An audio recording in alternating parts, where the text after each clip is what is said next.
पुढच्या बातम्यांकडे आता वळूयात। मुंबईतल्या राम मंदिर रेल्वे स्टेशनच्या उद्घाटनाच्या कार्यक्रमात श्रेयवादाचं राजकारण बघायला मिळालं आणि या कार्यक्रमाच्या वेळेला शिवसैनिक आणि भाजप कार्यकर्त्यांनी जोरदार घोषणाबाजी केली। भाजपने नरेंद्र मोदी जिंदाबादचा तर शिवसैनिकांनी शिवसेना जिंदाबाद असा नारा दिला। तसंच बजरंग दलानं शिवाजी महाराजांचा नारा दिला। या प्रचंड गोंधळामध्येच रेल्वे स्टेशनचं उद्घाटन पार पडलं। भाजप कार्यकर्त्यांचा गोंधळ पाहता हे मोदी स्टेशन नाही असं शिवसेनेच्या दिवाकर रावतेंनी खडसावलं।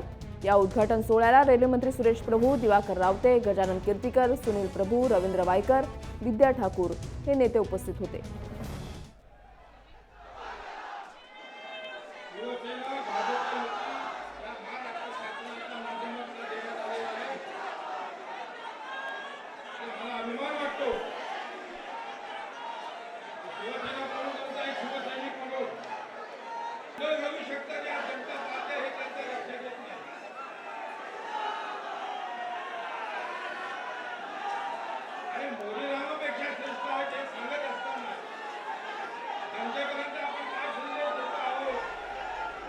तर आम्ही या वादामध्ये पडत नाही, आम्ही काम करून दाखवतो असा उपरोधिक टोला युवा सेना प्रमुख आदित्य ठाकरे यांनी या सर्व प्रकरणावर लगावलेला आहे।